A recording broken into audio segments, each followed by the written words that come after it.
Fala galera, tá começando mais um Asneira Pod, o podcast do blog Asneira Grátis. Meu nome é Alves Diego e retornando com a gente aqui um especialista do assunto pra gente falar sobre finanças, Wellington. Oba, tamo junto, vamos falar aí sobre grana, sobre planos, né, sobre investimentos. Prazerão estar com vocês aqui, viu? O Wellington é sempre aquele cara que vê o copo meio cheio, né, velho? E na verdade eu ia comentar aqui que a gente tá aqui pra falar como você vai perder seu dinheiro, sua aposentadoria, sua casa. Tá muito difícil não, viu, pessoal? E gravando com a gente aqui também o cara que é dono de aras de camelo, Bruno. Cara, eu tinha escrito uma piadinha aqui exatamente pra esse episódio, mas tudo que tá na minha cabeça é: essa família é muito unida. Olha a piada interna aí, olha só. Eu vou falar: mãe, você gosta de pagar a conta de água? Não. Você gosta de pagar o IPTU? Não. Que bom, mãe, porque eu virei trader agora e acabei de perder a nossa casa. É por aí mesmo. E com a gente aqui pra gravar também o cara que vendeu a Bitcoin quando valia pouco só pra comprar crack D2. Opa, e aí galera, e hoje a gente vai dar dicas pra vocês como ser igual o do Santos, que perdeu 8 milhões do dinheiro da prefeitura investindo em trader. Caralho, é isso? Caralho, o cara desviou dinheiro da prefeitura pra virar trader e ainda perdeu ainda. Bateu uma salva de palma aqui pro profissional. Sim, E pior que eu não tô zoando, tá? Isso aqui mesmo, é metade do orçamento da cidade, ele... Eu vi uma coisa assim mesmo, cara. Meu Deus do céu, que maluquice, né? Vou colocar essa notícia aqui no post pra quem quiser ter um pouquinho mais de detalhes. O cara desviou cerca de 8 milhões pra vir fazer trade na bolsa. Ô, El, olha onde é que tá a notícia, cara. Tá no portal do Bitcoin.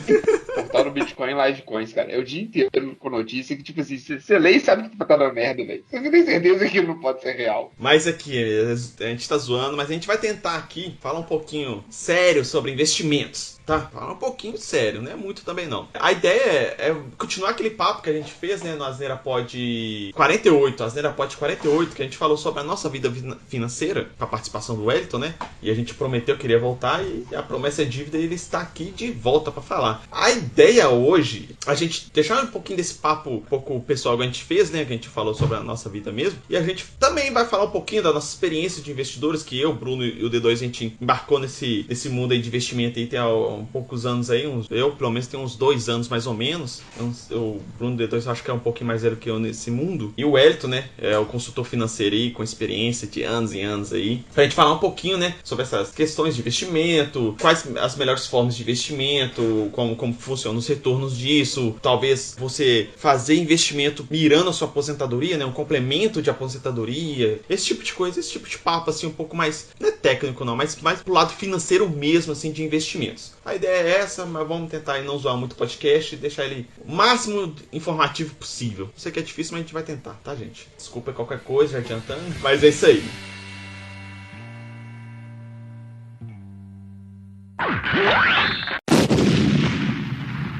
Bom, começando com uma parada que sempre a galera que não conhece sempre fala que, tipo assim, investimento é uma aposta. Coisa de sorte, não sei o que lá. Cara, dá uma opinião rápida minha aqui, depois eu vou pedir a opinião mais técnica do Wellington, mas a minha opinião é o seguinte, eu acho que é mais como as pessoas não entendem muito o funcionamento dessa parte de investimento, sabe? Eles têm uma visão muito fora disso, como eles não têm essa visão de dentro, como que funciona mesmo os investimentos, como que você investe, você ganha, ou você perde, né? Depende muito do seu foco de investimento. Então o cara tem essa impressão que é aposta, que é sorte. Pelo tempo que eu tô investindo aí, esses 2 anos mais ou menos aí, pelas coisas que eu estudei e tal, pelas coisas que eu vi, tem muito podcast bom que te ajuda a entender melhor esse mundo também. Não é o nosso, né? O nosso não é voltado para isso, mas tem podcasts que são voltados para te explicar e te ensinar essa vida de investimentos, né? Livros, etc. Tem muito conteúdo, canal de YouTube, tem muito conteúdo sobre isso. Bom e ruim, né? Tem que discernir isso aí também. A impressão que eu tenho é o seguinte, conforme você vai estudando, você vai entendendo, você vai tirando essa questão de que é uma aposta, que é sorte. Você consegue ver um pouquinho como o mercado, ele tá tendendo a um lado, pro outro e tal. Mas isso tudo depende também da forma que você investe, né? Você vai vender seu carro, sua casa para investir, sei lá, nas ações da Magazine Luiza, em tudo. Você não pode fazer uma coisa dessa, né? Porque às vezes acontece alguma coisa, por exemplo, igual aconteceu com o Carrefour. Esses acontecimentos aí, tipo, da pessoa morta lá dentro, o pessoal não fechar a loja, de ter segurança que agrediu os outros, que agrediu o cachorro, sei lá, esse tipo de coisa. As ações vão cair lá pra baixo, senão você vai perder dinheiro pra cacete. A minha impressão, público, não alvo, né?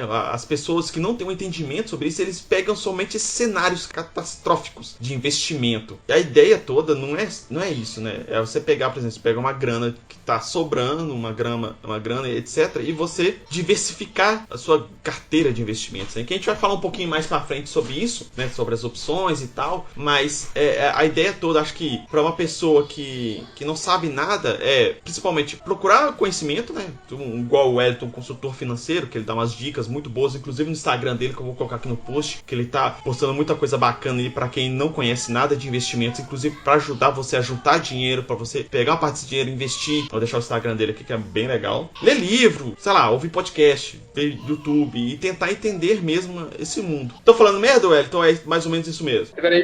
Deixa eu falar uma cagada. Por aí. Falar a parte séria, viado. Fica à vontade. Então, ajudando a cagar. Na real, eu ainda acho que é uma aposta. Só que é uma aposta embasada, né? Não é um jogo de azar. Enfim, se você aposta no sucesso de alguém que não é seu, ou seja, não tem como você ter uma garantia que a pessoa vai fazer tudo certo. Porém, tem vários índices aí pra te indicar pra fazer uma aposta de direito, né? Tipo assim, um cara que já tá acertando o mercado. Tá? Quando a gente fala aposta, é 100% fora da sua mão. Por exemplo, você tá na Blackjack, sei lá, sabe? Tipo, você não sabe qual carta que tá vindo. É porque é meio foda, velho. Por exemplo, Eike Batista, há um tempo atrás na bolsa, o que ele fez? É justamente essa treta. O cara tava maquiando o número, jogando, você ia todo embasado jogar dinheiro nele. Aí ele era só um filho da puta que tava fazendo merda, tá ligado? Exatamente. Mas aí cai no ponto que eu falei de diversificar, né? Você não pode confiar 100% em tudo. Você sempre tem que tentar diversificar o máximo possível, porque se você tiver um problema igual teve nas empresas do Eike Batista, você não vai perder seu dinheiro todo. Você vai perder uma parte do seu dinheiro. Perder sim, tá, gente? Entre aspas, né? Que as ações vão perder valor, né? Tem alguns conceitos que a gente tem, eu não tô aqui na pauta, mas se cair naquele ponto, na verdade, você vende. Que é o stop loss, né? Que é você tentar perder o mínimo possível ou você sair ganhando. E aconteceu muito isso no início da pandemia, né? Teve circuit breaker e tal, porque as ações, as bolsas estavam caindo muito por causa da pandemia. Então, a galera tava vendendo, né? Fazendo liquidez das ações dele pra não ter tanta perda. E a ação vai cair, cara. Vai chegar no ponto que aí se você botar igual que a gente colocou aqui, depois a gente vai entrar mais em detalhe nessa questão de stop loss, é você pegar e vender antes de você ter muito prejuízo. Aí cai no que o Bruno falou, né? Que o problema do Eike Batista e tal. Mas a ideia toda é tentar explicar pra vocês aqui qual até é o benefício, né? Da diversificação da sua carteira, né? Mas é isso aí. Então, Wellington, vamos ver as correções que vai falar das nossas falas aqui. Deixa alguém que entende falar agora. Cara, eu acho que o assunto é por aí mesmo e a compreensão é nesse caminho. Pegando um pouquinho do princípio da sua fala, Diego, o que acontece? O que eu observo muito, o que está muito nítido, né, nas famílias, na sociedade de forma geral, é que a gente está imerso numa cultura do consumo há décadas, né? A cultura do consumo, a cultura de parcelar compras, a cultura de ter o que você quer rápido. Eu quero, eu vou ter rápido, porque eu tenho a opção de parcelar. E isso aponta para uma cultura do imediatismo, que leva para uma cultura dentro da Bolsa de Valores, por exemplo, que é a cultura da pressa em obter um ganho rápido. E já aconteceu fatos assim tristes na Bolsa, por exemplo, agora as ações do Eike Batista, né, que tiveram uma supervalorização alguns meses atrás por uma especulação, boatos de notícia, e há um mês e pouco atrás a empresa foi decretada a falência dela. Então não se pode mais nem comprar nem vender ações, e quem tinha um patrimônio alto saiu prejudicado. Isso aconteceu também no passado com uma ação famosa, que era a ação da Parmalat, né, uma empresa que vinha com um caixa muito bom, com uma projeção muito boa para o futuro, mas começou a desandar, ficou ruim das pernas e muita gente perdeu dinheiro. E a Bolsa de Valores, há sim essa interpretação de que é uma aposta, inclusive tem os operadores diários, que são são os traders, que são inclusive importantes como um termômetro da bolsa, mas a bolsa de valores em si, na sua essência, ela não é um território ali, um terreno para você comprar e vender todos os dias. O terreno da bolsa de valores é para se associar a empresas, se tornar sócio e dali para frente você assumir ônus e bônus. Se a empresa vai mal, você é sócio, você vai ter algum tipo de consequência. Se a empresa vai bem, a sua ação vai valorizar, você vai receber dividendos, você vai ter juros sobre o capital próprio da empresa. A interpretação correta da bolsa e a recomendada e a prudente é que você se associe a boas empresas. Agora, se tornar sócio é o mesmo caminho de se tornar um empresário. Ninguém abre uma empresa hoje para lucrar mês que vem. É um processo de longo prazo, é um processo que, inclusive, você vai colhendo frutos ao longo da jornada, que são os dividendos, por exemplo, que é o oposto da pressa, da cultura do imediatismo. E essa pressa na bolsa é o que empobrece muita gente, por exemplo. É um perigo, é um perigo. O que vocês acham disso? É a propaganda que a galera faz, né? Geralmente, quando você vai ver coisas de bolsa, assim, tá mudando um pouquinho essa cultura, né? Pelo menos as pessoas que eu sigo ou que eu vejo vídeo assim, estão mudando um pouquinho essa cultura. As redes sociais trouxe visibilidade, né? Isso, mas antigamente o pessoal via, era só day trader. Você via só day trader, o cara indo, ganhando, principalmente filmes, tinha muito filme sobre isso, né? Ainda tem, né? A visão que o público geral tinha era dos day traders. É o cara que ou ganha muito ou perde tudo. Por isso que vem essa ideia do investimento em bolsa ser aposta. Vinha desse conceito, né? Só um parênteses, é que tem um ditado popular que ele é muito real na bolsa de valores, que a pressa é inimiga da perfeição. A pressa é traiçoeira demais. Eu já vi alguns casos tristes na bolsa de pessoas que, sem nenhum conhecimento técnico, porque para você se associar a uma empresa, você tem que ter um mínimo de tato ali para você entender dos números, de como está a saúde da empresa. Então, pessoas que não usam isso para investir, colocam dinheiro em empresas ruins e perdem. Inclusive, recentemente, eu vi uma história de uma moça seguindo dica de um youtuber, ele tem uma página no Instagram, uma ação que estava subindo, esse cara tocou pilha nas postagens dele. O que a moça fez? Sem nenhum conhecimento, vendeu o apartamento que ela tinha, isso em São Paulo. Comprou ações, o preço do ativo continuou subindo, mas chegou um certo patamar que teve correção e caiu. Então ela vendeu o apartamento e perdeu uma grana feia, que é o que entrar sem saber o que está fazendo, é muito perigoso. Dois é um exemplo disso, como que chama a ação lá, D2, que você... Calma aí, cara, calma aí. Pois bem, cara, explodiu minha cabeça essa fala que o Hector falou sobre a questão de que o investimento na bolsa, ele não é necessariamente um investimento para você ter um retorno rápido. Você não está investindo para obter necessariamente um lucro, você está investindo na empresa para se tornar sócio dela. E isso é um conceito que realmente muita gente não tem, eu até realmente certo tempo não tinha. O Elvis falou corretamente, eu fui uma das vítimas desse capital especulativo. Você já deve ter ouvido, Hector, falar da IRB, né? IRB Resseguros. Uma empresa sim. Que... Pois é, ela é uma empresa, né, estatal que abriu seu capital, muito lucrativa. E, cara, o investimento nessa empresa era praticamente igual poupança, tá ligado? Era a pessoa que tinha os rendimentos dela, variação praticamente nenhuma de bolsa mesmo, por assim dizer. O cara conseguia um lucro a longo prazo. Muita gente colocou a aposentadoria dele inteira nessa empresa. Aconteceu o efeito, né, que o pessoal descobriu, um monte de falhas mesmo. Começou com umas corretoras, né, ficou anunciando essas falhas, a IRB negando todas elas inicialmente, óbvio. Depois o negócio veio à tona mesmo, um escândalo de corrupção entre a diretoria da IRB. Essas ações despencaram, mas despencaram de verdade mesmo, assim, era coisa de R$30, foi para valer 10, hoje está valendo R$5. E o que acontece, Wellington? Esse é um ponto, cara, que pareceu para muitas pessoas igual a mim, pareceu muito uma aposta. E eu tinha entrado, era uma empresa que o histórico dela, é a primeira vez na história dela que ela tá tendo esse negócio. Mas, cara, o que você fala para essas pessoas iguais a mim? Por exemplo, eu entrei muito assim, eu sempre tive muito cuidado com o investimento, procurei investir numa empresa mais sólida e tomei para dentro nesse momento. D2, cara, vou te tranquilizar, tá, cara? Eu também tenho ações da IRB, Tamo junto. Seguradoras. Eu tenho pouco, e ações que eu comprei há muito tempo atrás. Eu acho que eu comprei há uns R$12, que quando eu comprei, eu achava a empresa boa. Eu ainda acho a empresa boa, só que ela passou por problemas de corrupção, de números não reais. E aí o que acontece? Ela está passando agora por todo um processo de mudança, tanto de gestão, tanto de equipe, quanto de visão de negócio. Então, como eu acho que é uma empresa boa, eu não vendi, tá? Porque eu não tenho tenho muito, tá? Mas eu não vendi justamente porque eu ainda acredito que ela vai dar a volta por cima.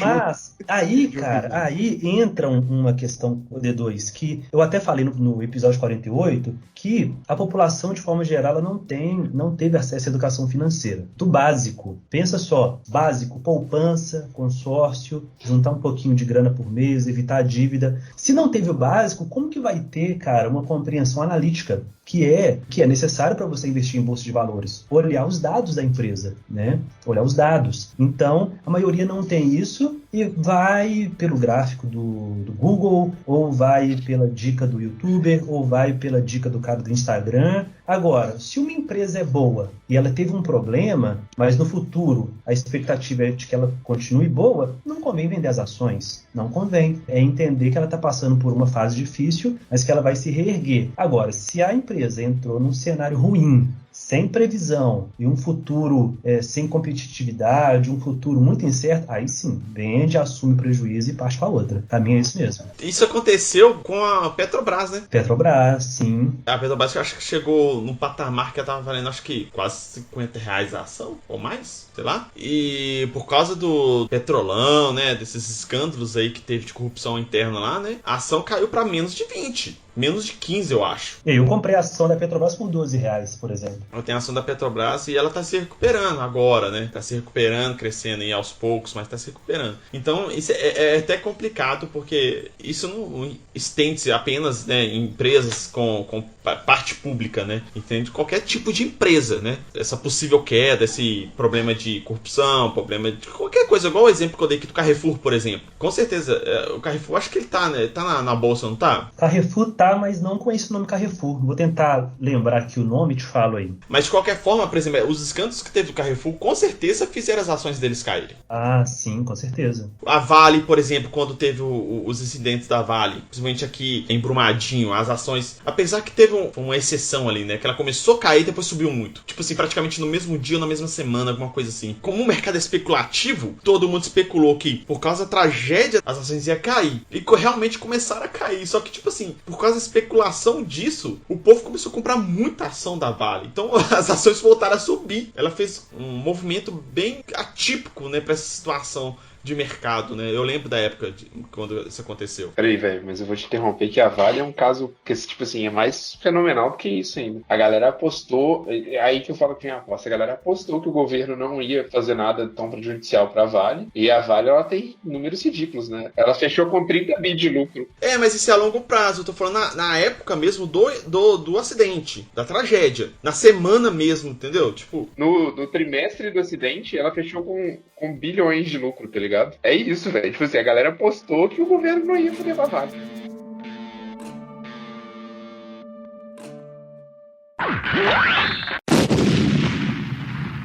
Mas a gente fez um resumo rápido aí de várias coisas que a gente falou, mas vamos tentar entrar um pouquinho mais em detalhes aqui agora sobre essas questões de investimentos, né? Muita gente acha que a melhor forma de seu dinheiro render, entre aspas, é você colocando a poupança, ou você comprando bens, né? Tipo imóveis e etc. Mas nem sempre é a melhor forma, né, de você ter o seu dinheiro investido. Igual eu falei, talvez a melhor forma é você diversificar, se possível. Mas, por exemplo, a poupança. A poupança, ela tem seus prós e seus contras, né? Tem os seus prós, porque é um dinheiro que está guardado, que está blindado para certos imprevistos, né, de mercado em si, né, que eu tô falando. Tem seu rendimento ali, mas acaba que ela bate muito em questão, por exemplo, inflação, desvalorização da moeda e N outros fatores ali que às vezes, se você deixar seu dinheiro na poupança, eu não sei se chega a perder, mas não chega a lucrar tanto quanto o esperado, né, Wellington? Exatamente, cara. O lance da poupança, a poupança é um assunto assim, eu até costumo pensar que a poupança não é, talvez, o principal problema no mundo dos investimentos, porque a poupança, ela tem um papel social muito importante. A poupança, ela é utilizada para financiar a casa própria, né? Quantos milhões de trabalhadores não têm condição de pagar um aluguel numa casa confortável que gostaria e recorre ao financiamento, né? Embora o financiamento também é uma coisa bem polêmica, né? Porque sai muito caro, mas a gente está falando de um país repleto de desigualdade social e que para muitos a opção que dá é essa. Mas voltando aqui ao assunto da poupança, a poupança nos últimos tempos aí, sobretudo nos últimos 2 anos de juro baixo da taxa Selic, a poupança rendeu muito pouco e ela acabou perdendo para a inflação. A inflação, para os ouvintes aí que às vezes não tem muito contato com o mercado, com a vida financeira, a inflação é o aumento geral dos preços, que se corrige ano a ano. Ano passado o botijão de gás custava, aqui em Mariana, onde eu estou, em torno de R$70, esse ano já está em torno de 95. A inflação é isso, é esse aumento geral, e a poupança, né, o rendimento da poupança não acompanha. Então, se o custo de vida aumentou 10%, o rendimento atual da poupança é 2,97%. Não é nem um terço desses 10 que subiu. É por isso que se fala tanto que a poupança perde para a inflação. É porque o que ela rende não cobre o aumento do custo de vida. E você falou uma coisa importante, ela tem um papel ali, inclusive, de você deixar um pouquinho de dinheiro para uma eventualidade, para uma emergência. Embora, quem tem um pouco mais de contato com o mercado, inclusive é um convite que eu faço para estudar mais e buscar avançar, é investir no mínimo, né, no Tesouro Selic. Esse ponto que eu ia chegar. Por exemplo, a poupança, ela deixou de ser bastante atrativa por esses pontos que você falou. Além disso, ela tem a questão também que hoje o governo limita a não tributação de impostos sobre ela, né? Correto. Porque antigamente você poderia colocar milhões de reais na poupança e tá limpo o que trem, não ia ter imposto. Hoje, se eu não me engano, valores acima de 50 mil reais tem tributação, né? Muito rico chorando, inclusive, só pra comentar. Aí do povo não vai ter mais 50 mil reais para investir. Mas é uma característica da poupança que eu tô falando, tá? Tô falando que é justo ou deixou de ser justo. Mas você falou desse ponto, Elton. Acho que hoje a gente tem várias opções interessantes que rivaliza com a poupança e tem dado um retorno muito melhor que a poupança, que são essas fintechs, né? Que tem esses... que você deixa o dinheiro lá, ele rende uns valores estipulados pela CDI, esses índices, né? E geralmente rendem mais que a poupança. E alguns dessas fintechs, o seu dinheiro que está lá rendendo, ele está dentro daquele fundo... Você falou FGC, Fundo Garantidor de Crédito? Isso, exatamente. Então, acaba que você deixando o dinheiro dentro de uma fintech, por exemplo, ou dentro de uma poupança, termos de segurança é quase a mesma coisa. Pare ali, né? Só que dentro dessas fintechs, o lucro, né? O rendimento do seu dinheiro é maior do que da poupança. Se eu não me engano, é isso mesmo, né, Wellington? Correto. Sim, com certeza. E tem uma questão também que, há uma semana atrás, mais ou menos, o Banco Central lançou lá um post, vocês podem até ver no Instagram, que hoje, né, julho de 2021, a poupança no Brasil, juntando aí todos os bancos, passa de 1 trilhão de dinheiro na poupança. Agora, se esse dinheiro estivesse no Tesouro, por exemplo, cara, olha quanta grana a mais seria injetada no mercado, né? Hoje a poupança rende 70% do que rende o Tesouro Selic, que é atrelado à taxa Selic, né, o indexador. Então, dinheiro na poupança é uma questão que a gente precisa repensar muito ainda. Embora tenha suas funções, tanto social quanto de proteção, é um dinheiro que deixa de existir no mercado, né? Tanto que eu parei de guardar o dinheiro na poupança do meu banco e comecei a colocar que eu sou cliente de uma fintech aí que o Bruno quer trabalhar nela. Não pode falar isso não, velho. Mas eu não falei qual que era. Tá bom. Tá?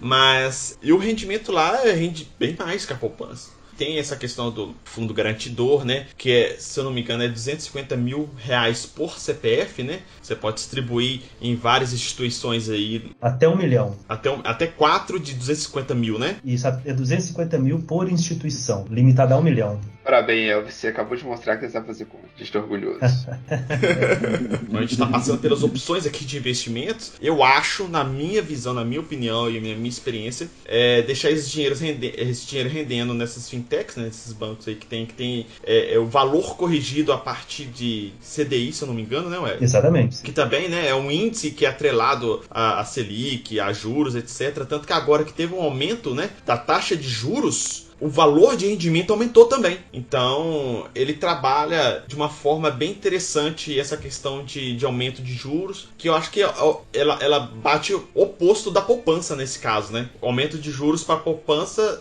é bom ou ruim? Eu não sei. O aumento de juros para poupança? Cara, a poupança está dentro da renda fixa, né? Então, quando a taxa Selic sobe, a poupança é beneficiada. E quem tem dinheiro na renda fixa, independentemente de onde esteja, né? Seja ela tesouro, CDB, o que tiver dentro da renda fixa é beneficiado. O impacto é na renda variável, porque quando o juro sobe, o custo do dinheiro também sobe e isso desestimula investidores de abrir negócios, de fazer empréstimos para injetar em indústrias. Isso gera uma certa desconfiança de investidores internacionais que, porventura, quisessem abrir uma empresa aqui, porque o custo fica mais caro. Agora, para a renda fixa, passa a render mais, sim. Então, assim, agora na minha visão, eu acho, se você quer guardar seu dinheiro, tem uma questão da diversificação que eu comentei aqui, que é o quê? Você diversificar os seus investimentos, mas também deixar um pouquinho ali do seu dinheiro guardado para uma emergência, né? Não adianta também você investir tudo, ter seu dinheiro todo investido e se aparecer alguma emergência, você vai ter que vender suas posições nas empresas, etc. E às vezes, como você tiver com a corda no pescoço, você não vai ter o lucro correspondente para aquele momento. Às vezes você está comprando uma empresa que você está pensando, a maioria da gente que faz isso é pensando no futuro, né? Então, às vezes, naquele momento a empresa está tendo uma pequena queda, por exemplo. Então, se você vender sua posição das ações dessa empresa, você não vai ter o lucro, provavelmente vai ter uma perda. Tipo, tudo que você caminhou até aquele momento para você ter investido naquela empresa lá vai sumir, desaparecer na sua frente, vai por água abaixo. Vender na baixa é um dos piores erros, né, que a gente pode cometer na vida de investidor, né? Sim. Então a ideia é o quê? É você investir diversificando, né? Que a gente vai falar um pouquinho mais para frente sobre o que seria essa diversificação de investimento e deixar um dinheiro guardado, que é, por exemplo, o que eu faço, eu sei que o D2 faz também e tal. O Bruno, sei que a gente troca muita ideia, mas eu e o D2 a gente conversa bastante sobre isso. Então a gente sempre tem aquele pezinho de meio que a gente deixa guardado para alguma emergência, mas a gente sempre faz nossos aportes lá constantes para tentar deixar sempre a carteira um pouco mais robusta do que antes, do que ontem. Com certeza, né? Exatamente. Essa questão da poupança, ela tem se tornado, e aí eu vou pegar um pouco do que o Elvis falou mesmo, né, que eu ia falar justamente desse negócio. Ela se tornou um pouco bem menos atrativa, mas ela só tem essa questão assim, ó. Poupança é investimento? Não. Poupança é dinheiro de emergência. Esse dinheiro que você precisar tirar ali, acabou. Se quer questão de investimento e tudo mais, primeiro, tem que ter a cultura, e aí o Elvis falou um ponto muito legal, a cultura de aporte mensal. Cultura de aporte mensal é uma dívida que você paga para você mesmo, e nesse aporte mensal é importantíssimo validar a segurança do que você está fazendo. Então, por exemplo, você vai ter que diversificar suas ações. Em ações que você quer ter ganho a curto prazo, então beleza, então, mas você saiba do risco. Então, coloca parte lá, então, se você quiser. Eu particularmente não sou nesse sentido, não. O Elvis também não é muito desse rolê, não. Quer investimento, né, a mais longo prazo, então aí tem as questões de tesouro direto, ações na bolsa. O importante, só corroborando com o que o Elvis falou, com o que o Hélito falou, é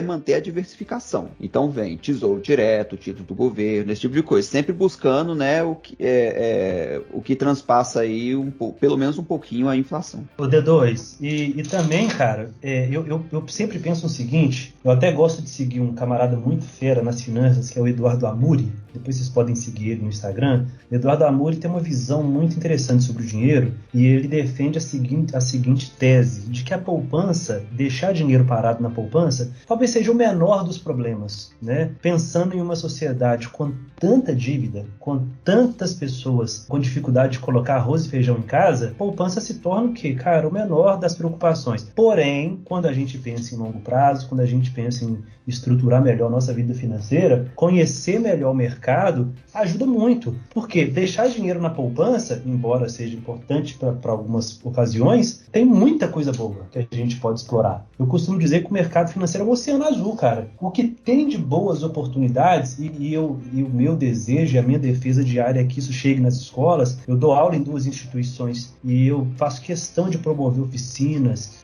rodas de conversa. Inclusive agora, eu vou entrar de férias amanhã, segunda, mas no segundo semestre vai rolar algumas oficinas, alguns bate-papos. Por quê? Porque as pessoas não sabem, não conhecem as oportunidades do mercado e passam a vida inteira ou no 0 a 0, ou com dívida, ou perdendo dinheiro. Sendo que poderia, né, estar vivendo um cenário bem melhor.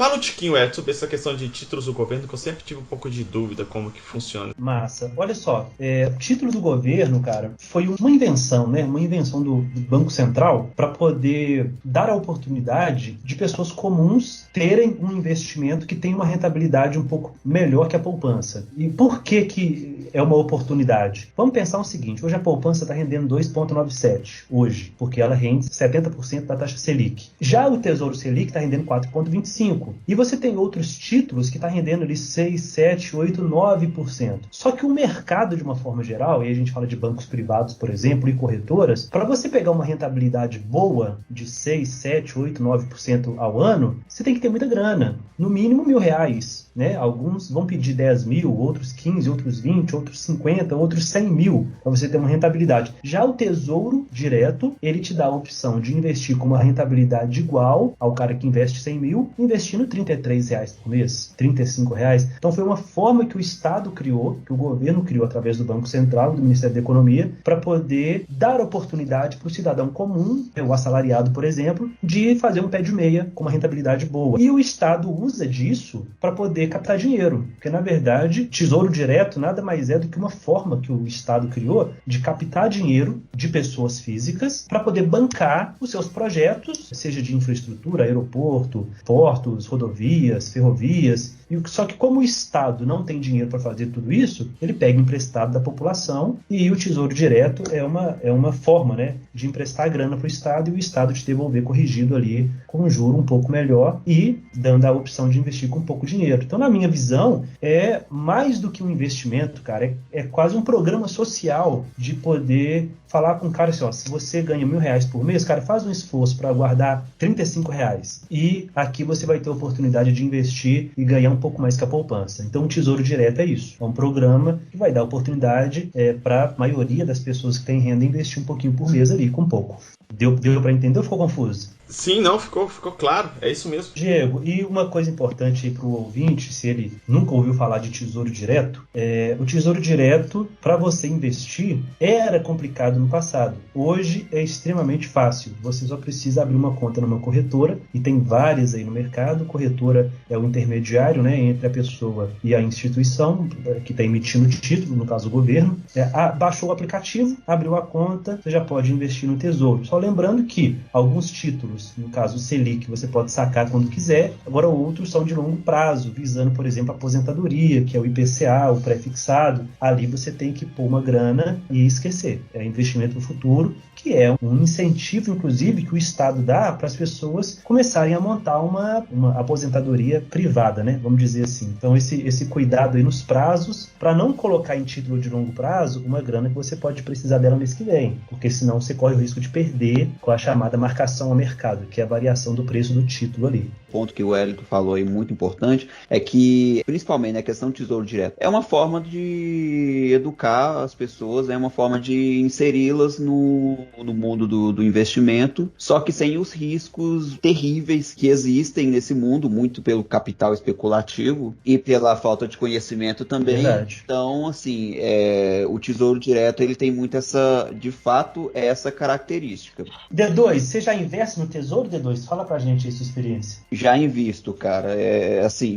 Tem sido bem positivo, na verdade. Eu sempre tive ele como um mediador mesmo, um ponto base, né? Eu sempre peguei meus investimentos da seguinte maneira. Eu tenho aqueles investimentos que são base mesmo, tipo construir uma casa. Eu construo a minha fundação ali, que é esses investimentos mais... que eu sei que é mais a longo prazo, que vai ter um retorno, né? Que eu não preciso pegar eles ali agora. Faço a minha base. Logo depois, acima dessa base, eu tendo a fazer um investimento que vai ser mais, como é que eu posso dizer? Tipo a estrutura da casa, estrutural, tá ligado? Construir minhas pilastras, tô fazendo amarração, agora eu vou construir e subir minha parede, que é a parte de investimento, que aí o Elvis citou um maravilhoso, eu invisto em alguns também fintechs, fundos imobiliários, né, que tem ali os seus dividendos, cada um com as suas características, enfim, e algumas, né, dependendo ali um rendimento ou outro ali em cima deles também, né, porque eles têm essa variação de mercado também. E depois eu construo, tipo, o que eu falo de que é acabamento. Eu não coloco a maioria do meu dinheiro nessa parte, tá? E até o tempo que a gente vai entrar. É ações na bolsa. Não coloco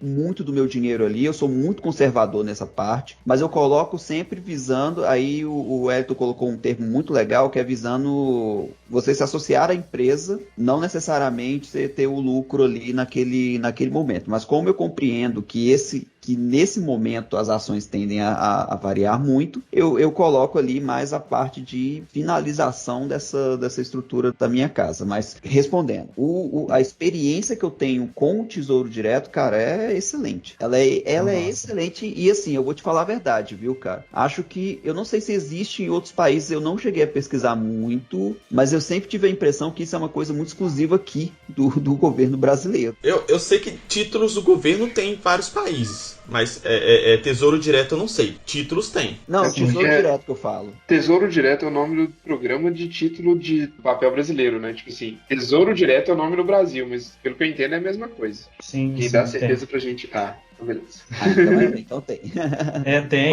Os Estados Unidos é forte em renda fixa. Sim. Nesse segmento de título público. Vários países europeus têm, mas o nome Tesouro Direto eu acho também que é coisa nossa aqui, viu? Então é isso. E assim, foi a primeira experiência que eu tive com o investimento, de fato, foi do Tesouro Direto. Não, minto. Foi primeiro o banco tentando me vender aqueles planos CDB, CDI, que no final das contas aquilo ali é uma safadeza sem fim desses caras, velho. Uma coisa importante é o seguinte, cara, muita gente pensa a renda variável rende mais que renda fixa. Cara, o Tesouro Direto tá tendo um desempenho melhor do que muitas ações por aí. Acho que desmistificar essa ideia de que só se ganha dinheiro na renda variável, eu acho que isso é muito saudável. O que tem de empresa que rendeu menos aí, do ponto de vista de ação e dividendo, do que o Tesouro Direto, é uma coisa gigantesca, viu? Tem muita empresa aí que tá ficando para trás se comparar com títulos públicos, tá? Título público tem um desempenho bom, para diversificação da carteira. Cara, certamente. Título público em épocas do nosso antigo governo do PT era maravilhoso. De verdade, era maravilhoso, assim. Minha opinião é que não compensava se entrar na bolsa pra arriscar, tá ligado? Se você comprasse um título público, era certeza de rendimento e o rendimento tava muito bom, velho. Eu lembro de vezes que essa parada aí já deu 16% ao ano, tá ligado? Exatamente, mais de 1% ao mês, cara. Isso é top demais. Agora, se rende muito é porque a taxa Selic tá alta, né? Então ela é boa para título público, mas ela é péssima para economia, porque desestimula muita coisa. Então, ajuda na renda fixa, mas não é saudável para economia. Mas sim, teve um tempo aí que o Tesouro Direto enriqueceu muita gente. Eu comecei a comprar papéis de tesouro nessa época, tava muito bom. Depois de um tempo foi caindo, né? Aí entrou o governo com essa nova vibe de tentar baixar o máximo possível da taxa de juros para justamente influenciar que as pessoas vão para a bolsa. Aí eu comecei a achar que não estava mais interessante, até porque nessa época eu já tive experiência ali com o mercado de ações e eu realmente estava conseguindo uma rentabilidade melhor do que os títulos públicos. Hoje em dia já não é mais uma opção que eu nem, tipo assim, eu nem olho mais, cara, para falar a verdade. Minhas reservas, etc., eles ficam em fintechs, porque é um rendimento aceitável para mim. Eu prefiro gastar o tempo analisando onde eu vou colocar o dinheiro e depois colocar esses meus dinheiros que teriam de investimentos em empresas X, Y, ou mesmo em fundos, saca? Mas é uma decisão muito pessoal isso, saca? Não quer dizer que o tesouro seja ruim ou não.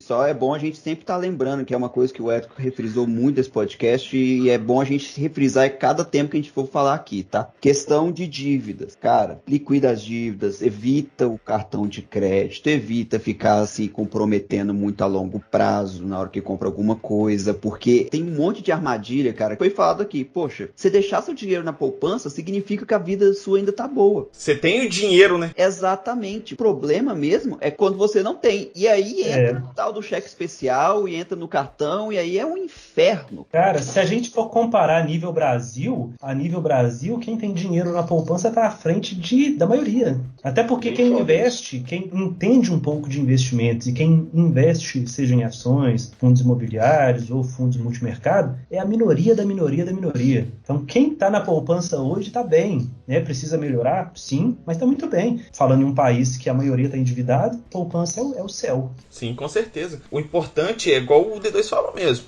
Não adianta nada você querer investir cheio de dívida. Exatamente, cara. Até porque você não, tem dívida de cartão aí que é 300% ao mês. Você não vai tirar 300% em um lugar que você colocar dinheiro. Mas dívidas, entendam que eu tô falando aqui, dívidas não é, por exemplo, você precisou de comprar uma geladeira e você teve que dividir no cartão. É uma dívida que você tá ali, você, sei lá, dividiu em 10 vezes e você tá pagando. Mas não é esse tipo de dívida que a gente tá falando. É a dívida real que, por exemplo, igual o Bruno falou, você tá devendo cartão de crédito que você não consegue pagar a fatura total, por exemplo, e fica só pagando o mínimo, sei lá, sabe? Parcelando a fatura, esse tipo de coisa. Isso é dívida mesmo. É aquele momento que você não consegue pagar todos os seus débitos com seus créditos, né, seus salários. É nesse nível de dívida que eu tô falando. Não é que, por exemplo, os caras estão falando que eu não posso investir porque eu tenho dívida, porque eu dividi, sei lá, uma geladeira 10 vezes no cartão e... Entendeu? É esse tipo de coisa, entendeu? Não é essa dívida que a gente tá comentando, né? É realmente dívida aquela que você não consegue sustentar. Sustentar com o que você ganha no mês, por exemplo. Exatamente. Lembrando que deem preferência aos agiotas, tá? Desculpa, o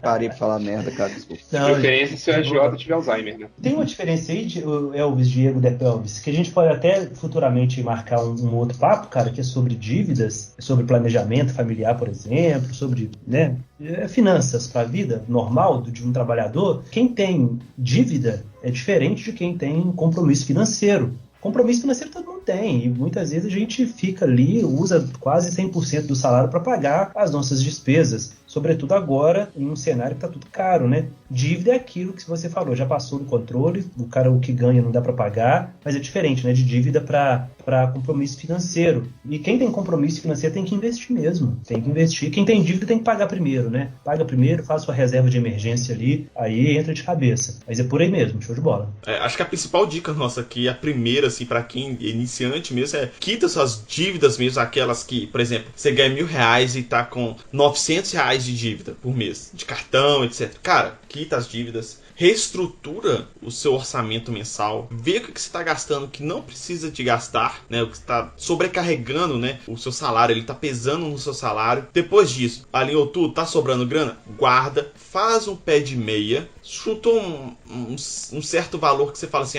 se aparecer qualquer tipo de emergência, esse dinheiro aqui vai atender essa emergência imediata. Não precisa ser dezenas de milhares de reais. Depende muito do seu dia a dia, do seu perfil. Por exemplo, uma pessoa, R$5.000 já é o suficiente. Outra pessoa, R$1.000. Outra pessoa, R$10.000. Depende de cada um. Depende de cada um, verdade. Mas aí você fez esse pezinho de meia, já começa. Divide o que você estava guardando para fazer o pé de meia, divide no meio. Divide. Metade eu vou pegar para investir em alguma coisa e outra metade eu vou continuar guardando. E ao longo do tempo, você automaticamente vai criar essa cultura, vai criar essa educação sua. Cara, você vai ficar ansioso para querer aumentar esse valor. É o que acontece comigo, sabe? Quando a grama começa a crescer, não tem jeito, cara. Se empolga. Por exemplo, você tem um salário de R$1.000. Conseguiu guardar lá, sei lá, R$3.000 na sua poupança, sua fintech, sei lá, porque eu sou pé de meia de emergência. Aí todo mês você estava guardando R$200. A partir disso, você vai pegar R$100 para investir e R$100 para guardar. Porque o seu pé de meia, ainda mais fintechs, né? Ela tem um rendimento bom, então é sempre bacana você continuar guardando uma graninha ali, pra você sempre aumentar esse emergencial seu. É o que eu faço, pelo menos. Essa é a minha opinião, porque eu faço assim. Não nesses valores, mas é mais ou menos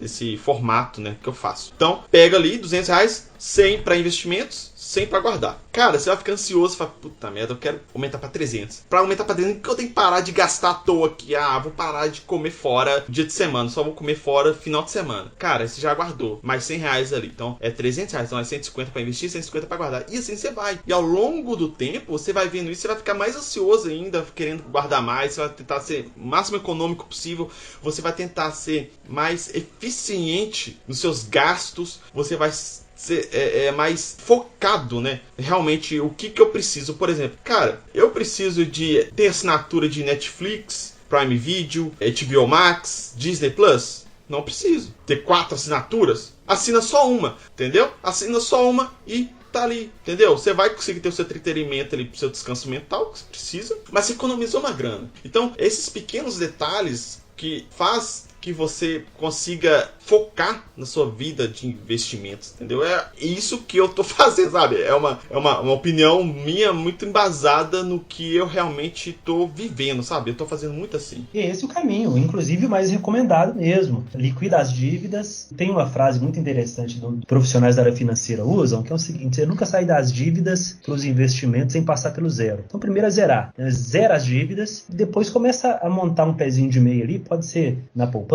ou no tesouro, para te dar uma garantia caso venha um desemprego, um acidente, uma doença, alguma coisa nesse sentido. Fez aquele pé de meia, bacana. Continua alimentando ele um pouco por mês e aí vai para os investimentos. Pode começar com tesouro, depois começa a entender um pouco como funciona o mercado de fundos imobiliários, que é mais seguro um pouco que ações, né? A volatilidade é menor, a variação, e depois vai um pouco para ações, e aí o céu é o limite, né? Tem muita coisa boa, e é hábito, né, cara? Você falou uma coisa interessante, hábito, depois que vira o hábito, acabou. Todo mês você vai querer pôr uma grana ali e alimentar seus investimentos. Você fica ansioso pra você tirar férias, nem é pra você viajar mais, é pra você pegar o dinheiro das férias e guardar e investir. Você para até de comprar cerveja artesanal de R$30, você passa a comprar Itaipava, que é R$2,20, né? Você não tem visto as histórias do Elvis, não, né? Não, Aí você forçou. foi uma alusão a quase uma cervejaria na casa dele aí, né? Por incrível que pareça, até pra comprar cerveja, eu gosto muito de cerveja artesanal, cerveja importada e tal. Mas eu tenho foco, tipo assim, tem uma loja que eu já comentei, acho que eu já comentei aqui no podcast, chama Mama Bebidas, que fica aqui em BH. É muito boa porque tem uma diversificação bastante de cerveja importadas, nacionais, etc. Eu tenho foco de que eu não pago mais que R$15 numa cerveja, numa garrafa de 600, por exemplo, lá. Eu não pago. Por quê? Em raras exceções, eu vou lá e pego. O meu foco é sempre pegar cervejas que eu nunca bebi. Então eu sempre vou buscar alguma cerveja que tá na promoção que eu nunca bebi. Basicamente é isso, né? Até R$15. Mas eu tenho isso porque, se eu chegar lá, cara, e for com a cabeça de, pô, eu quero comprar uma cerveja que eu não bebi ainda, independente do valor, cara, metade do meu salário fica lá. Porque é tanta opção que você fica maluco. Você não precisa de acabar com seus hobbies, com seus gostos, né? Igual eu gosto de tomar cerveja, diferente. Tem gente que gosta de tomar vinho, tem gente que gosta, sei lá, fazer um churrasco no fim de semana, sabe? Você não precisa de cortar 100%. Você precisa de ter foco e limite, que é o limite que eu faço. Eu nunca gasto, sei lá, mais de R$100 nisso, de cerveja, no mês. Acho que eu nunca passei de R$100. Semana não passou de R$100, né? Por exemplo, eu não vou lá toda semana e compro, por exemplo. Eu não faço isso, entendeu? Eu vou lá, sei lá, uma vez por mês, 2 vezes no mês, e vou lá e compro algumas. E você tocou num assunto massa, cara, que tem uma outra visão, talvez, equivocada dos investimentos, que é que para você investir, você tem que quase que viver mendigando. Eu tenho que cortar tudo para poder investir. Não, cara, tudo é uma questão de equilíbrio. Por exemplo, eu gosto de tomar vinho. Cara, eu compro meu vinho numa boa, vou num restaurante. Eu não vou toda semana, mas uma vez por mês dá pra ir num restaurante legal. Eu não vou tomar vinho todo dia, mas, poxa, uma garrafa de vinho uma vez por semana, a cada 15 dias, isso inclusive é bom, né, cara? Você ter o seu momento de paz ali, o seu momento de hobby, isso inclusive dá muitas ideias para quem é empreendedor, tá? Tem que ter um momento de descanso, um momento ali para fazer o que você gosta, e gastar o dinheiro com um vinho, com uma cerveja artesanal, eu acho que em alguns casos nem deve ser encarado como um gasto, não. Eu acho que é um excelente investimento até, viu? Para falar a verdade. Então, eu sempre tive muito para mim que a ideia é assim, ó, você precisa trabalhar para fazer manutenção da sua vida, mas você não precisa viver para fazer manutenção do dinheiro e tudo mais. Isso quem quer que você viva desse jeito, normalmente é os caras que estão acima de você, que quer que você, tipo assim, viva só para o básico ali e negócio. É igual dieta, sabe? Você começa essa questão da educação financeira do mesmo jeito que você começa a reeducação alimentar. Como é que funciona a reeducação alimentar? Você vai pegar uma dieta horrível, super restritiva, que vai te deixar infeliz pro resto da sua vida, você não vai durar um mês naquilo? Não, você não vai fazer isso. Do mesmo jeito é o jeito que você tem que pensar do seu dinheiro. Você não vai, tipo, nossa, vou viver igual um franciscano, tá ligado? Vou andar pelas ruas, vou viver do que o pessoal me dá pra poder juntar dinheiro e economizar. Cara, você não vai durar um mês desse jeito. E o pior que na hora que você voltar, é igual dieta mesmo, na hora que você voltar, você vai voltar ainda pior, velho. Você vai volta voltar com tudo, dívida, né? Volta com tudo, velho. Você volta que você vai querer comprar o mundo inteiro, coisa desnecessária. Então, é aquela questão de você ter a sua vida e o seu custo muito bem controlado, lembrando, vida e custo que eu tô dizendo, e controle, eu quero dizer igual o que o Elvis faz, por exemplo, que ele deixa de comprar a cerveja dele? Não deixa, ele tem a cerveja dele. Ele deixa de assinar algum serviço de entretenimento e cultura, porque é importante que a pessoa tenha acesso a isso? Não, ele não deixa, ele vai ter esse tipo de coisa também, tá ligado? Ele deixa às vezes de fazer uma manutenção na casa dele? Não, não deixa, mas existe custo. Por exemplo, eu tenho meu carro, é um exemplo bem básico, as pessoas que compram um carro e às vezes não pensam nesses custos. Eu sei que de ano em ano tem que fazer revisão do carro, e eu sei que, e toda vez que eu fizer a revisão, eu sei que os caras vão meter a mão, infelizmente, porque o carro no Brasil, acho que 70, 80% da população, infelizmente, já não consegue ter mais, de tão ridículo que tá os preços. É tipo item de luxo, né, velho? Infelizmente virou item de luxo, é bizarro. Mas aí, por exemplo, o que eu faço? Eu já sei que eu tenho que juntar um dinheiro para poder garantir aquela manutenção. Então, beleza. A partir do momento que não for mais possível ter carro, infelizmente se perde, tá ligado? Mas a ideia é que enquanto eu tenha, eu vou ter ali, eu vou estar garantindo o que eu preciso para poder continuar tendo aquilo que eu tenho, basicamente. Em hipótese alguma, a gente deve abrir mão de um certo nível de vida em prol de investimento. Entende? Tem que ser uma coisa a mais. Tipo, você começa igual o Eto falou, é do zero. Mas o que é o zero? O zero é o jeito que você vive agora, fio. É dali pra cima. Se você tiver que desfazer da sua vida, você não dura. É verdade, cara. Cortar tudo, acabou a razão de viver, né? É o equilíbrio, né? E você tem que ter o equilíbrio ali. Porque, realmente, você não pode se desfazer de tudo da sua vida pra investir também. Isso não é o ideal. É porque é foda, só tem muita propaganda de trader, tá ligado? Esses caras que colocam essas coisas super... Tipo assim, é muito irreal, cara. Os caras não fazem comparação nenhuma com a realidade das pessoas. Cara, trader nem é gente. Esses galera ganham dinheiro, não é fazendo trade, eles ganham dinheiro vendendo curso, velho.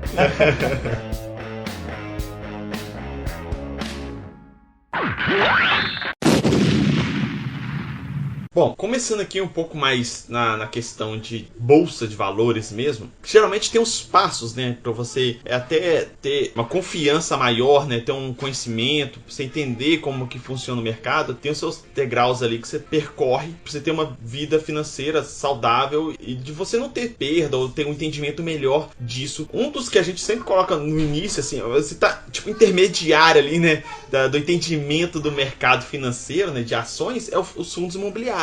Cara, é uma coisa muito legal, porque tem gente que, por exemplo, ele tem sei lá, 300 mil reais e compra um apartamento e aluga ele, e vive do aluguel do apartamento, por exemplo, tá? Dando um exemplo aqui, ou tem um terreno que constrói e etc. Fundo imobiliário, cara, ele funciona mais ou menos com isso, né? Com um aluguel, né?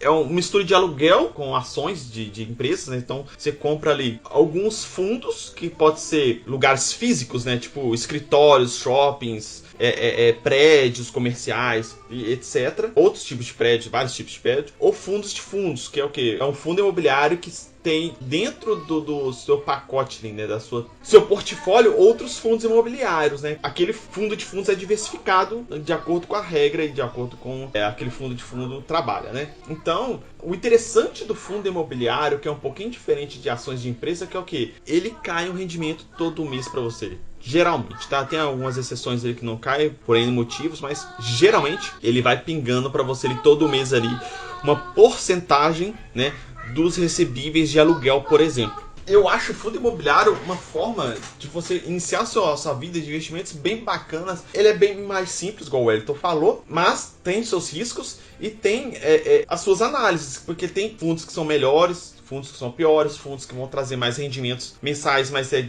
de maior risco, né? Por exemplo, tem fundo imobiliário que é de um prédio. Velho, pensando aqui, a gente podia montar o FBC, hein? Que é o fumo da boca de crack. A gente essa grana ali pra galera montar o estoque e a gente paga um aluguel ali referente ao lucro, sacou? Eu acho uma excelente oportunidade, um nicho incrível, inexplorado. Se tem gente que investe na por que não ia investir, né, na boca de crack também? Aqui esse cara... Então ele tem os seus rendimentos ali mensais, mas tem que tomar cuidado igual eu tava falando. Tem fundo imobiliário que é de um prédio, que tem apenas um inquilino, por exemplo. Então, por exemplo, se esse inquilino acontece alguma coisa com ele na pandemia, eu sei que tem um fundo imobiliário que ele tem um prédio, que tem um inquilino só que era de telemarketing. Durante a pandemia ele ficou fechado. Tem fundos imobiliários de shopping.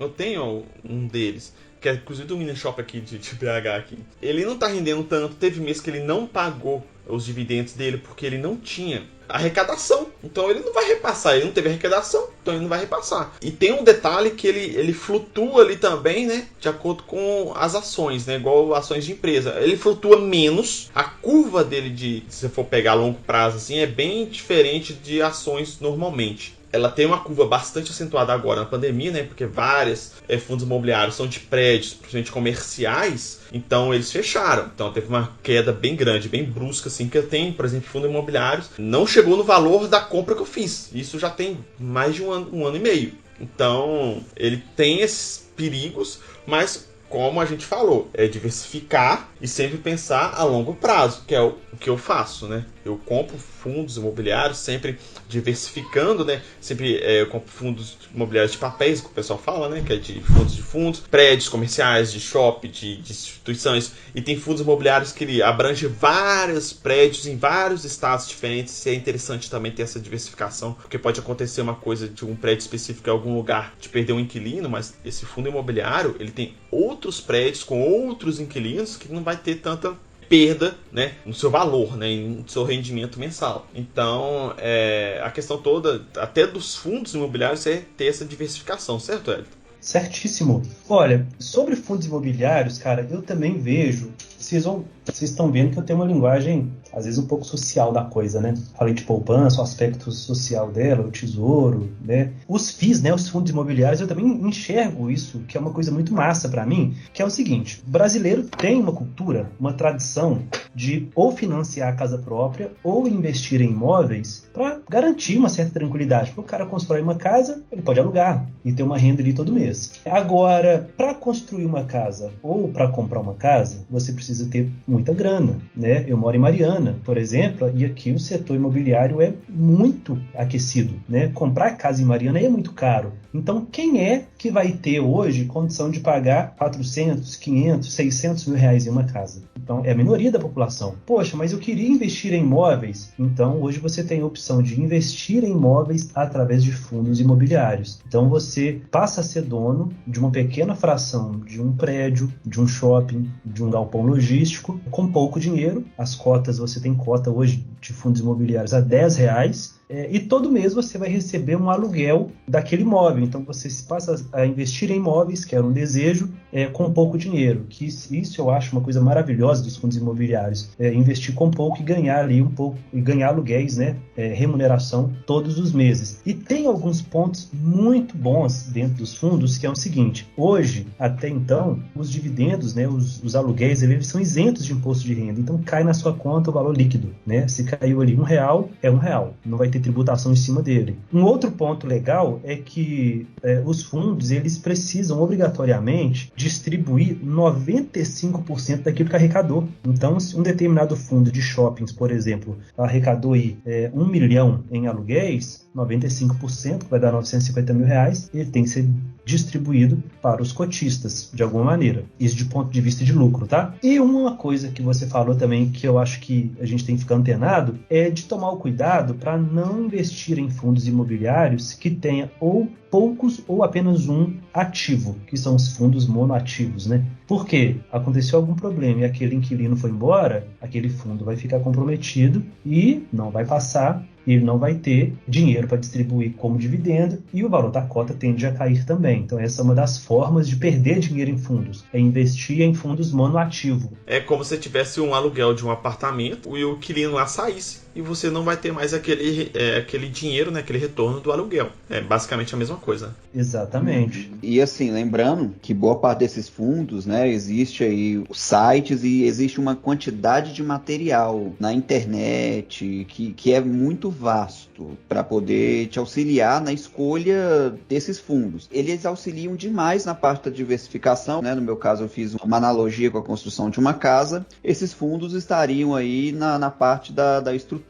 mesmo, da parede e tudo mais. Eles têm essa maleabilidade com relação ao mercado, mas de mês a mês eles te geram um valor relacionado a dividendo. Muito voltado, né, ao tanto com que você investe, mas o ideal é investir, né, seguindo aquelas dicas de pegar apenas o que, inicialmente, né, o que não vai prejudicar na sua vida. Para além disso, existem fundos, cara, que são excelentes hoje em dia com relação à resiliência do ativo. Mesmo em situação de pandemia, você sabe que são fundos que têm ali uma procedência bem interessante. Cara, olha o histórico. É importantíssimo olhar o histórico de 1 ano a 2 anos daquele ativo antes de você sair investindo dinheiro e comprando cotas daquele ativo, porque esse histórico que o fundo tem, ao contrário às vezes das ações, que às vezes o histórico pode vir a te enganar um pouquinho, o fundo imobiliário, o histórico, ele indica muito claramente a saúde daquele fundo. Exatamente. Tem vários sites, né, que mostram isso, né? Tem um que eu gosto muito, que é o Funds Explorer.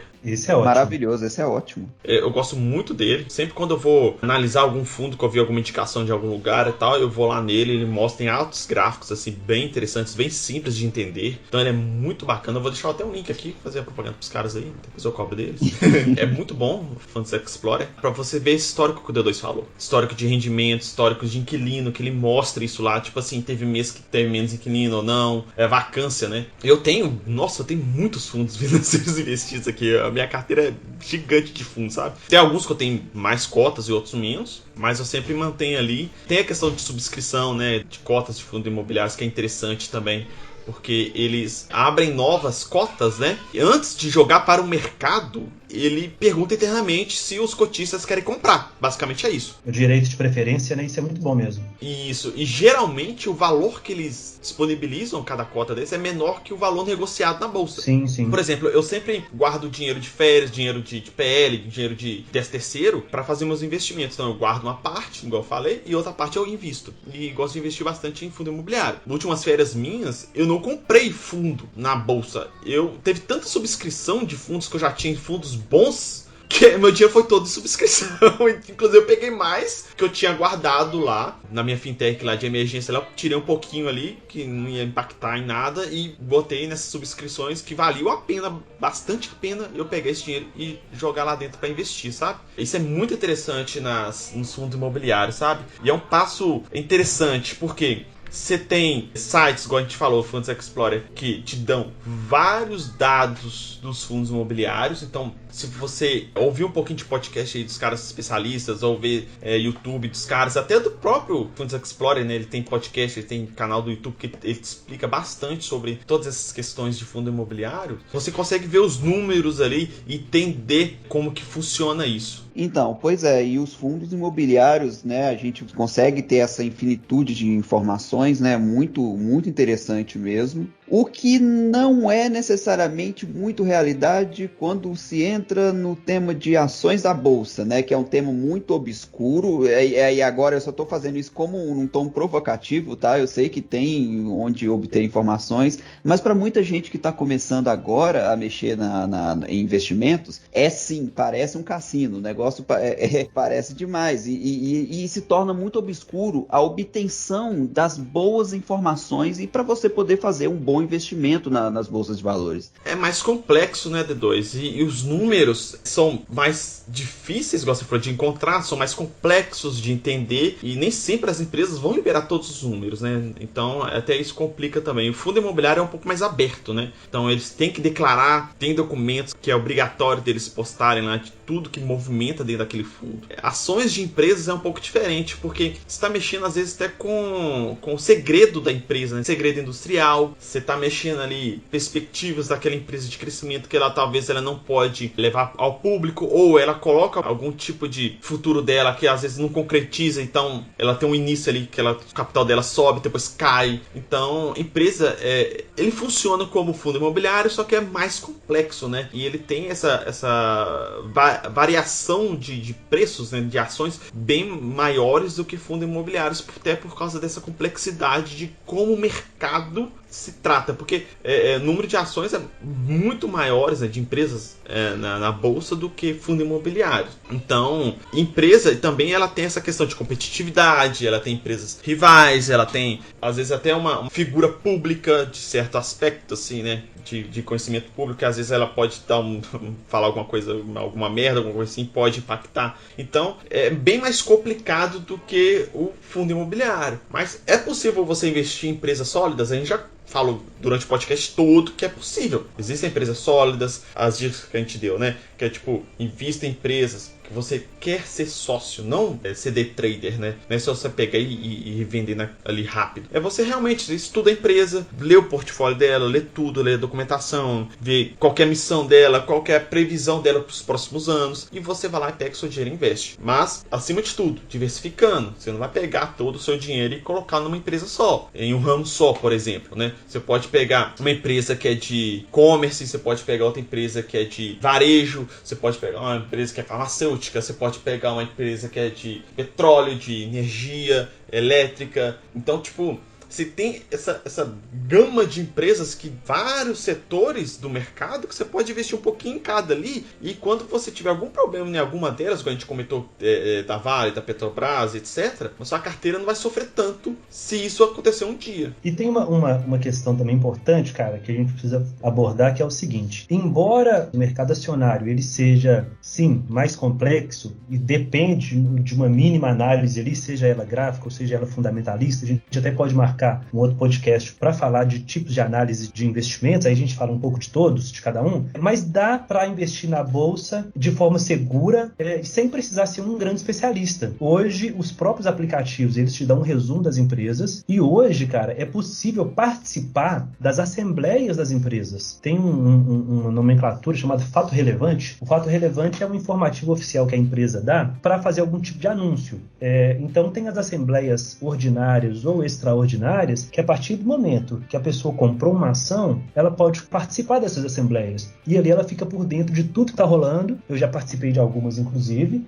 Você fica sabendo de tudo que está rolando e de tudo que vai acontecer nos próximos anos. Por exemplo, eu quero saber como que vai ser a vida financeira vamos pegar uma empresa famosa da Bolsa, da Uzi Minas. Empresa de Minas Gerais aqui. Quais são os próximos passos da Uzi Minas? Cara, se você tem uma ação, uma única, você já pode participar das assembleias. E isso é muito bom, porque além de aprender mais sobre o mercado, isso te dá uma previsibilidade se você vai permanecer nesse negócio ou não. Poxa, será que é hora de sair? Será que é hora de comprar mais ações? Será que é hora de comprar pensando no longo ou longuíssimo prazo, 10, 20 anos? Participando das assembleias é uma mão na roda, porque você fica por dentro do que está rolando. Isso te dá mais firmeza para investir. Não, e lembrando que também existem muitos mecanismos, até governamentais mesmo, que visam a te dar uma proteção também com relação, né, aos seus investimentos. É sempre bom, por exemplo, você pegar e ver notícias de alguns fundos, alguma coisa que tiver alguma treta com esse pessoal. Por quê?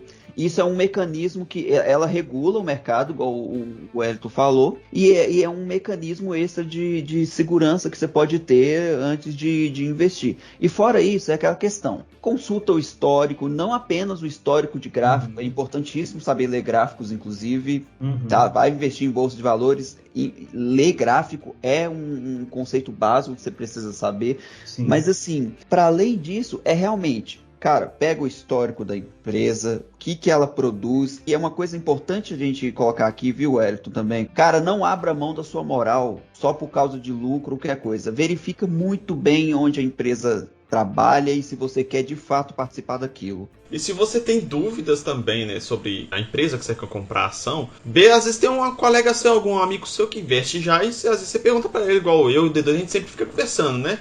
Você investe em tal, você investe naquilo, o que você acha? Tal. Você pega uma opinião de uma outra pessoa que já talvez até exista, que você confia, né, no discernimento dela, apesar que o D2 é difícil a gente, por incrível que pareça, mas em alguns pontos dá pra confiar na coisa que ele fala.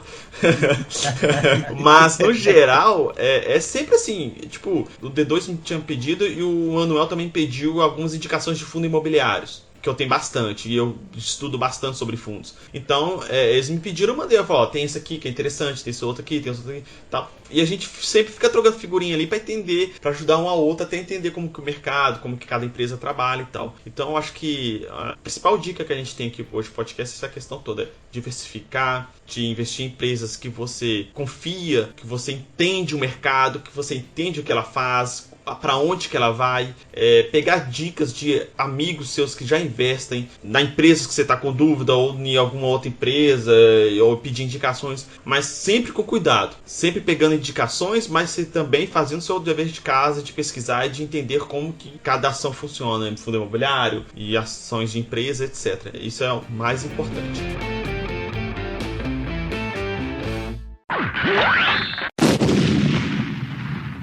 Bom, finalizando aqui, esse papo já ficou gigante e é muito interessante, e é difícil da gente parar de falar, mas tem que dar um encerramento, que senão o podcast ficar longo e todo mundo tem que ir embora, tem que jantar, etc. Mas é isso aí, algumas dicas ou não financeiras que a gente deu aqui, complementando o nosso papo lá do Asneira Pod, que a gente comentou sobre a nossa vida financeira. Sim, a gente não conseguiu falar de tudo, a gente pincelou alguns pontos ali que a gente acha importante, que até da nossa convivência, da nossa experiência de investidores, que é pequena, mas a gente tem algumas coisas que a gente já aprendeu ali até na marra ao longo do tempo. Igual eu falei, a questão toda é estudar, diversificar, fazer seu pé de meia, não vai de cabeça, sempre com calma, pedindo dicas de amigos, ou o Elton aqui, que é um consultor financeiro, ele dá altas dicas lá no Instagram dele, eu já comentei que eu vou estar no post aqui para quem quiser acompanhar lá também, que é bem interessante as dicas que ele dá, as conversas, ele também, né, o Elton, você tem essa questão de auxiliar as pessoas, né, na sua evolução financeira, vamos dizer assim, né, na sua melhor evolução financeira ali também, né, cara? Com certeza, cara. Cara,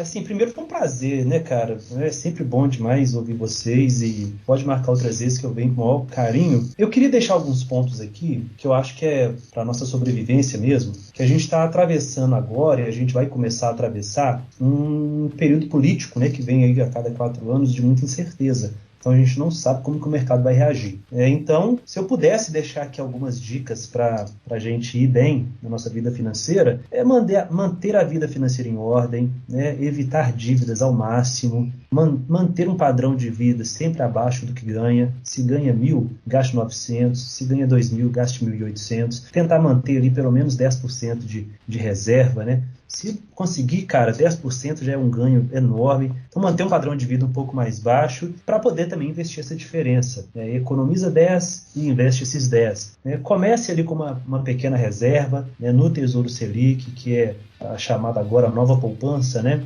Que é muito tranquilo de investir, só baixar o aplicativo, abrir a conta e fazer a aplicação e ir estudando o mercado. Eu acho que ninguém abre uma empresa hoje e vira as costas para ela amanhã. Ninguém faz isso. Todo mundo que abre uma empresa dedica ali o dia a dia. É claro que ações, você não precisa gastar todo esse tempo, mas a partir do momento que você associou a uma empresa, o D2 falou uma coisa muito importante, é entender o básico. Para quê? Para não ter prejuízo, né? Porque a ideia de investir é fazer um pé de meia e se alegrar com os investimentos. Nada pior do que investir e perder dinheiro, ficar triste. Então, investir essa diferença. E eu queria deixar aqui, rapaziada, um livro massa demais, que é uma leitura muito simples, que inclusive vai contar um pouco da história da Bolsa. A Bolsa brasileira, ela é nova, mas a Bolsa mundial, ela é antiga, né? Ela começou na Bélgica no século XV, né? E isso é o que enriqueceu boa parte da Europa também, que é o livro O Investidor Inteligente, do Benjamin Graham. Ele foi até indicado aí por Warren Buffett, maior investidor da Bolsa. Esse livro, O Investidor Inteligente, ele dá muitas sacadas sobre renda variável e sobre a vida de uma forma geral, para a gente tomar aí,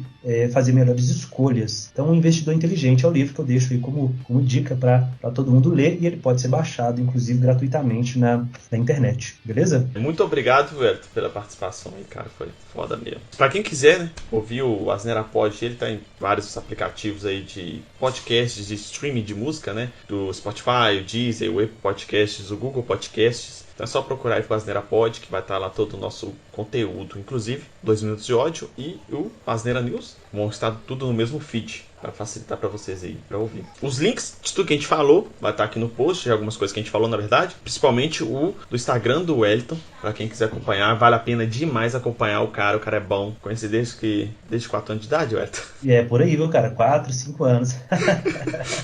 Mais de 30 anos aí de amizade, então a gente sabe. E o Wellington trabalha nessa área financeira já tem muito tempo Então o cara entende. Então, pra quem precisar de um consultor aí pra melhorar as finanças da sua empresa, até pessoalmente mesmo, às vezes a pessoa tá tão atrelada ali nas dívidas ou não saber o que investir o seu dinheiro, pega uma dica com o cara que vai saber te guiar bem aí nessa sua nova jornada financeira, né? D2, fala as redes sociais das nossas aí pra a galera que quiser conversar com a gente. Cara, Twitter, Facebook e Instagram, só digitar @asneira grátis. Caso você queira entrar em contato com a gente por e-mail, o e-mail é contato@asneiragratis.com.br, mas vocês podem também estar comentando no post do blog asneiragratis.com.br ou no nosso canal do YouTube, Asneira Grátis. Isso, a gente também posta lá os podcasts no YouTube. E no Castbox também, esqueci de comentar. Castbox também a galera gosta de usar muito pra ouvir o podcast. Então, tá lá também. O papo ficou muito legal. A gente falou coisa pra cacete. Ficou gigante aqui. A gente tem outros pontos que, de novo, né? Igual a primeira vez. A gente tinha colocado os pontos na pauta. A gente não conseguiu terminar de falar tudo, mas eu anotei aqui. A gente vai passar pro próximo papo aí, igual o Wellington falou, que é um assunto que dá pra desdobrar em vários outros. Então, na próxima vez, a gente vai falar, detalha mais algumas coisas que a gente deixou de fora, que a gente não lembrou, a gente comenta também. O Bruno teve que ir embora aqui no finalzinho, antes da conclusão do nosso podcast. Obrigado, Bruno, pela participação aí. Mas é isso aí. Obrigado, Wellington, pela participação novamente, cara. Foi muito bom. Abraço pra vocês, contem comigo sempre aí, viu? Obrigado, cara. Valeu, D2. Valeu, obrigado, cara. Muito obrigado a todos e até a próxima. Falou!